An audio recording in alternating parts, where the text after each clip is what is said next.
Já parou para pensar como um país se defende do avanço silencioso de uma doença? Olha, não é com muros, nem com exércitos. É com um escudo invisível, uma rede de vigilância feita de gente. Hoje, a gente vai fundo para entender como funciona essa linha de frente e descobrir quem são esses verdadeiros detetives da saúde, que identificam uma ameaça antes que ela vire uma crise.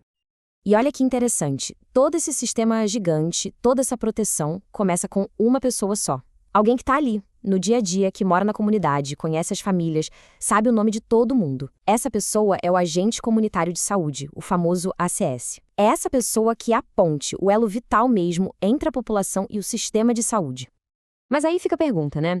Quando um ACS na sua visita de rotina encontra alguém com uma febre estranha, umas manchas na pele, ou então escuta um boato de que várias crianças na mesma rua estão com os mesmos sintomas, e aí? O que acontece a partir daí? A resposta para essa pergunta bota para girar uma das engrenagens mais cruciais da saúde pública no Brasil.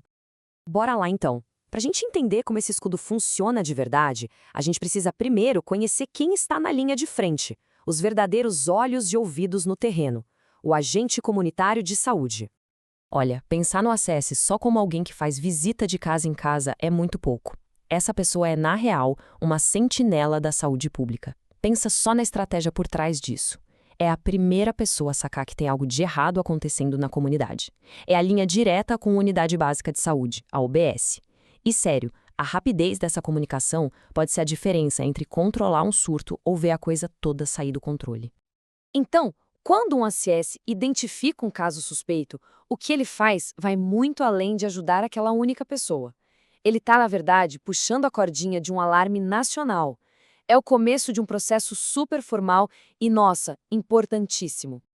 O nome técnico disso tudo é notificação compulsória. Pode até soar meio burocrático, né? Mas na prática, isso é o coração de toda a vigilância em saúde. É a regra do jogo, basicamente. Ela diz o seguinte: se encontrar um caso de uma doença que está numa lista específica, tem que avisar as autoridades. Ponto. Não é se quiser ou se der, é uma obrigação para proteger todo mundo. Mas por que tem que ser obrigatório? Simples. Porque isso não é sobre controlar pessoas. É sobre ter inteligência de saúde. Cada notificação é como uma pecinha de um quebra-cabeça gigante que monta o mapa da saúde do país. É com esse mapa que se consegue ver, opa, tem uma epidemia começando aqui. Ou então, será que as vacinas estão funcionando naquela região? E o mais importante, para onde a gente precisa mandar mais médicos e recursos? Beleza, mas com tanta responsabilidade nas costas, como é que a gente lembra de tudo que tem que fazer? Aí é que entra um protocolo, uma forma bem prática de não esquecer a missão. É um macete, um mnemônico super simples, mas que é poderoso. A palavra é bico. Bico, mas o que é bico, afinal? Vamos lá. B de busca ativa. O agente não fica esperando o doente aparecer no posto, não. Ele vai atrás. Depois, o I de identificação. Ele tem o olho treinado para reconhecer os sinais de alerta. Aí vem o C, de comunicação. Identificou? Tem que comunicar na hora à equipe de saúde. E para fechar, o O de orientação. Ele ensina a família sobre os cuidados e como evitar a transmissão. É um ciclo completo, tá vendo? B-I-C-O.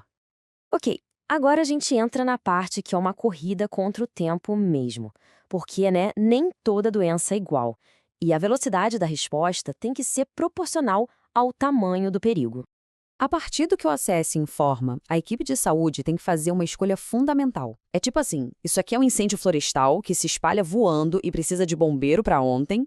Ou é uma brasa que está ali queimando devagarinho e a gente só precisa ficar de olho? A resposta para essa pergunta muda completamente o jogo. E é aí que a gente tem dois caminhos bem diferentes. De um lado, a notificação imediata. O nome já diz tudo, né? Tem que ser feita em até 24 horas. É para aquele incêndio, para as ameaças mais bravas. Do outro lado, a notificação semanal. Essa para a brasa, serve para a gente ficar de olho, monitorando doenças importantes, mas que não são uma emergência daquelas de parar tudo agora. Tá, mas o que entra nessa lista do alerta de 24 horas? A palavra-chave aqui é risco. Pensa no sarampo, é mega contagioso, um caso já é motivo para correr. Febre amarela, a mortalidade é altíssima. Um caso de violência sexual nem se fala, precisa de ação médica e proteção na hora. E quando alguém morre por dengue? Isso é um sinal de alerta vermelho piscando, de que a situação no local está muito, muito grave. E para essas situações de alerta máximo, a ação tem que ser simples e rápida. O ACS não vai sentar para preencher um formulário de 3 páginas. Não. Ele pega o telefone e liga. Simples assim. Liga para a equipe da UBS. E a partir dessa ligação, o cronômetro é acionado. O relógio está correndo. E na lista semanal, o que a gente encontra? Aqui a pegada é diferente. O foco é a vigilância contínua. Por exemplo, os casos de dengue, sem óbito, entram aqui para mapear onde o mosquito está atacando mais. Tuberculose e hanseníase, para garantir que o tratamento está sendo seguido. Até a esporotricose, uma doença fúngica mais recente na lista, é acompanhada para a gente entender como ela está se espalhando. Beleza. Mas o trabalho do ACS é ainda mais incrível do que só achar um caso aqui e outro ali. Por estar ali todo dia no mesmo lugar, ele consegue enxergar o que mais ninguém vê, o comecinho de um surto. A palavra técnica para isso é surto. E é super importante entender o que é um surto, porque não é a mesma coisa que uma epidemia. Um surto é quando o número de casos aumenta mais do que o esperado, mas numa área bem pequena, tipo um bairro ou uma escola. É o primeiro sinal de fumaça, sabe? E o ACS é o especialista em sentir esse cheiro de queimado. E como é que ele faz isso? Não precisa de laboratório. A ferramenta dele é a observação e a conversa. Ele percebe, ué, 5 famílias nessa rua estão com diarreia. Estranho. Ou ele junta as peças e descobre que todo mundo que ficou doente foi na mesma festa. Às vezes é só parar para ouvir os comentários na comunidade. São essas pistas que transformam casos isolados em um alerta de surto. Até aqui, a gente falou muito do que acontece ali, no bairro. Mas e aí? Como é que o alerta de um único agente lá numa cidadezinha ajuda a proteger um país do tamanho do Brasil? Agora é hora de dar um zoom out e ver o quadro completo. Pensa assim, ó. Cada alerta de um ACS é como se fosse um único pixel numa tela gigante. Um pixel sozinho não dá para ver nada.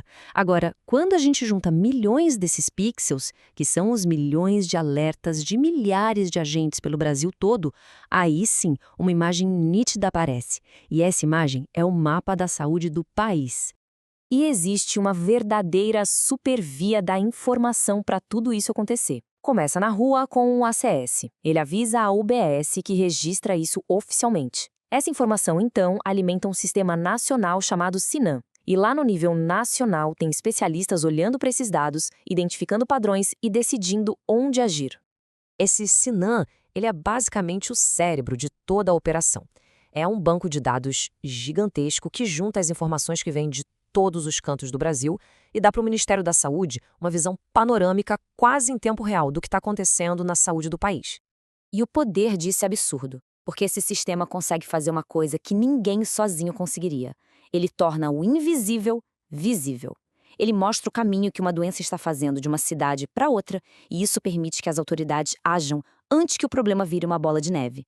No fim das contas, é isso que salva vidas, se antecipar à crise. Então, na próxima vez que a gente pensar em segurança e proteção, talvez valha a pena olhar para além do óbvio. O escudo mais forte de um país talvez não seja feito de alta tecnologia ou armas, mas sim do olhar atento e da agilidade de pessoas que andam pelas nossas ruas todos os dias. Fica a reflexão, então. Quem são esses heróis anônimos que protegem a saúde da nossa comunidade? Muitas vezes, a resposta está bem na nossa frente. É aquela pessoa que a gente até conhece pelo nome.